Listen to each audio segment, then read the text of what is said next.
靚女咁啦，佢冇信心同我一齊，本身分開最大嘅問題係性生活脫節，都係大部分男人都會發生嘅。呢半年都有識女仔嘅，齋 talk 咋，真係齋 talk 咋，嘥時間喎。我會中意傾偈多過追搞個 ex 啦，係啦，咁啊即佢咁啱又有揾我要幫手，幫手。開頭都冇嘢嘅，其實開頭可能幫佢搬屋啲嘢搞咗2-3日，但係去到第2日佢抽住有個抽住，可能佢個問題係出於你搞掂其他男人，唔係啊，直有㗎。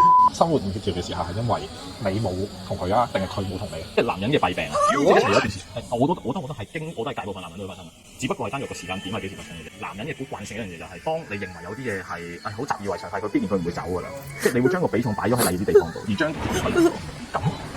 聽你咁樣講啦，你嘅意思係可能我少咗時間去陪你啦，因為我想揾錢啦，但係我揾錢嘅目的呢個你所講嘅男人弊病就係我揾錢嘅目的其實就係為咗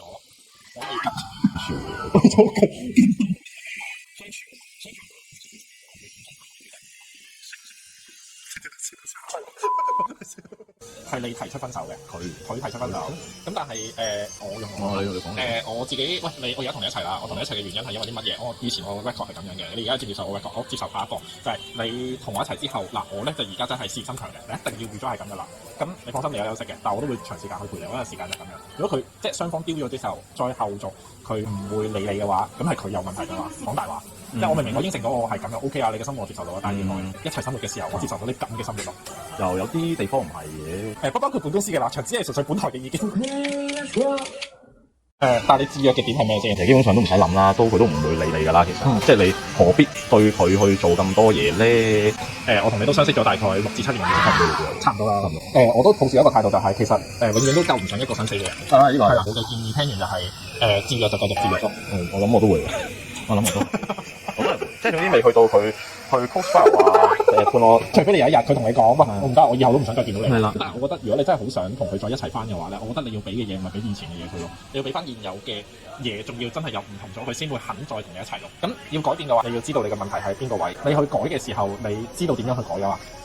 而家係心理醫生。對，老婆，即係我同你一齊，就係因為我覺得你好大男人主義。你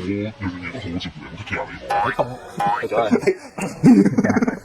你凍係冚皮啦，你痛我啊，俾飯你食，跟住之後你仲要知點？但係我真係好大男人主義，可能女性覺得認為人嘅問題，諸少嘅，咁冇所謂咯。佢就冇所謂係偏向係我同你一齊就已經好好噶啦，你食咩都得啦，定係我真係冇所謂嘅，不過我而家唔想食嘢。你有心態啦，生活習慣你哋大家都清楚了解啦。清楚冇呢啲。咁但係叫做知道係咩問題啦，但係個問題就係我唔知點樣去處理性生活態度。咁但係冇理由盲咬我就問你搞唔搞嘢咁樣。可能我會比較簡單，性生活協調，要生活協調。我哋自己潛到就得㗎，再唔係開個 meeting。基於咧叔叔咧咁多嘅經驗咧，你俾唔到幸福佢，俾唔到安全感，你俾唔到承諾佢。你見到我一年咁樣去進步，真係個目的性越嚟越強㗎啦嘛。咁等於我同一個女仔一齊嘅時候，你都要好清楚，我其實唔係要捆死你嘅生活啊，我係要同你共同成長共同有嘅一個目標咯。即係譬如假設個目標其實佢想係我要結婚生仔，我要組織一個家庭。佢結婚生仔嘅原意係咩？係因為佢想組織一個家庭，我想有一個自己嘅家，又或者我想要一個安全感，係呢個係我嘅地方，我冇信心同你一齊。我覺得入手啦，即係可能埋手嘅就係佢過往係咪俾男人傷害過好多次啦？佢屋企係咪俾唔到安全感佢啦？都有。係啦，咁你係咪本身又係同以前啲男人一樣啦？因為71人點解揀你？你有咩特別？你嘅特別之處係帶俾佢咩感覺？你點樣維持呢個感覺，而並且能夠將呢個感覺轉化為一個感情？你喺呢3年裏邊冇進步過，可能你呢句嘢係年零至到2年左右已經講呢句嘢啦。如果推你呢一句嘢之前啦，其實佢應該有俾到息路你嘅，就係其實我覺得我想其實我要咁，我想你咁，即係嗰個問號就係佢俾你嘅答案咯。咁而呢啲位你 sense 到1次、5次、10次，屌啊！你邊個僆仔？你教個僆仔啊！你屌佢5次10次你都燥啦。點啫？你唔可以打佢，又唔可以炒佢，但係條女可以分手啊嘛。OK。咁所以你再見翻佢嘅時候，你要做嘅嘢係比之前更加多，唔係話更加多，係要有變化咯。你要俾到佢信心。如果你有嘅話，咁我覺得你可以繼續；如果冇嘅話，我自己啦對所有關係都一樣，經濟學買賣咗話，我俾到感情你俾到嘅陪伴我俾到安全感你俾到幸福我，就係呢種㗎嘛。即係除非佢真係一個好直率爽朗嘅人啦。如果佢唔係，佢一個缺乏安全感嘅話，佢一定係收埋。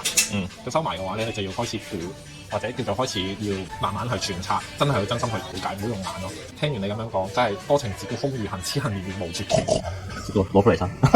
但係呢個愛情，如果你預知冇結果嘅話，你就唔好信啦。因為你選擇。好咁啊諗。係啦，但係如果你有新嘅階段，或者你覺得自虐係有一個自嘲嘅成分嘅話，帶一個好嘅能量出嚟，因為夫婦唔會得靜嘅。即係佢已經係有咁差嘅情緒嘅話，咁如果你係因為應對佢嘅情緒，而你都繼續咁差嘅話咧，只會大家累鬥累啫。咩？點嘅啫？啲公道講翻出嚟。好少咯。爸爸人大咗啦。我腦退化緊啫。有一日我去玩劇本殺啦，個男主角、女主角啊，女主角咧永遠都唔記得嘢，即係你今日嘅做嘅嘢，聽日都唔記得。咁你知嘅，但係你都要每一日都要咁樣去揾佢，可能扮裝修佬又好，扮修又好都好啦，你就係睇佢見佢。呢個結果一定係冇噶啦。係，但係個劇本殺最終咧就係問個男主角，你願唔願意繼續咁樣做？願意嘅話咧，你就會持續呢個無限輪迴。唔願意嘅話，佢會有佢嘅好嘅生活。你咧就有繼續沉醉相同嘅生活。因為你認唔到繼續愛佢嘛。你可以當咁樣嘅感情。咁我覺得兩個情況，一放手都係一種愛嚟，二就係冇人陪，一係就咁啦。嗱，我就係呢兩個基本頂，絕對明白。阿仔停咗你幾耐㗎啦？我呢個 cut 咗啦。